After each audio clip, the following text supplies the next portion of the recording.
ನೋಟಿಸನ್ನು ರದ್ದು ಮಾಡ್ತಾ ಭಾಳ ಸ್ಪಷ್ಟವಾಗಿ ಏನನ್ನು ಉಲ್ಲೇಖ ಮಾಡಿತ್ತು ಅಂತ ಹೇಳಿದ್ರೆ, ಇಲ್ಲಿ ಯಾವ ಕಾರಣಕ್ಕೂ ಕೂಡ ಅಪರಾಧ ಆಗಿಲ್ಲ ಅಂದರೆ ಪ್ರೊಸೀಡ್ಸ್ ಆಫ್ ಕ್ರೈಮ್ ಇಲ್ಲ, ಅದರಿಂದ PMLA ಆ್ಯಕ್ಟ್ ಬರೋದಿಲ್ಲ ಅಂತ ಹೇಳುವಂಥದ್ದನ್ನು ಉಲ್ಲೇಖ ಮಾಡಿ ನೋಟಿಸನ್ನೇ ರದ್ದು ಮಾಡಿತ್ತು.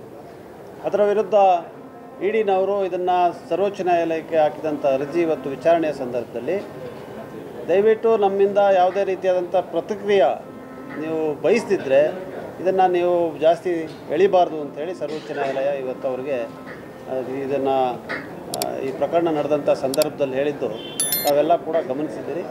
ಈಗಾಗಲೇ ಮಾನ್ಯ ಸಚಿವರು ಹೇಳಿದಾಗೆ ನ್ಯಾಯಾಂಗ ವ್ಯವಸ್ಥೆ ಮೇಲೆ ನಮಗೆ ಸಂಪೂರ್ಣವಾದಂಥ ನಂಬಿಕೆ ಇತ್ತು.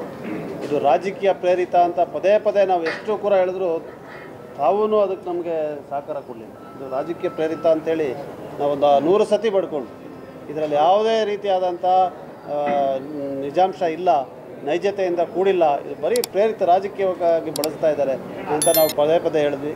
ಇವತ್ತು ಈ ದೇಶದ ಸರ್ವೋಚ್ಚ ನ್ಯಾಯಾಲಯ ಅಂತ ಹೇಳಿದ್ರೆ ಅದಕ್ಕಿಂತ ಮೇಲೆ ಇನ್ಯಾವುದೂ ಇಲ್ಲ. ಆ ನ್ಯಾಯಾಲಯನೇ ಇವತ್ತು ಭಾಳ ಸ್ಪಷ್ಟವಾಗಿ ರಾಜಕಾರಣವನ್ನು ಚುನಾವಣೆ ಕ್ಷೇತ್ರದಲ್ಲಿ ಮಾಡಿ ರಾಜಕೀಯಕ್ಕೋಸ್ಕರ ನಿಮ್ಮನ್ನು ಬಳಸಲಿಕ್ಕೆ ನೀವು ಅವಕಾಶ ಮಾಡಿಕೊಡ್ಬೇಡಿ ಅಂತೇಳಿ ಇಡಿ ಅವ್ರಿಗೆ ಹೇಳಿದ್ದಾರೆ. ಈ ಮಾತು ಭಾಳ ದೇಶಕ್ಕೆ ಅನ್ವಯ ಆಗುತ್ತೆ. ಈ ಪ್ರಕರಣದಲ್ಲಿ ಸರ್ವೋಚ್ಚ ನ್ಯಾಯಾಲಯ ಹೇಳಿರುವಂಥದ್ದೇನಿದೆಯಲ್ಲ ಇಡೀ ದೇಶಕ್ಕೆ ಅನ್ವಯ ಆಗುತ್ತೆ.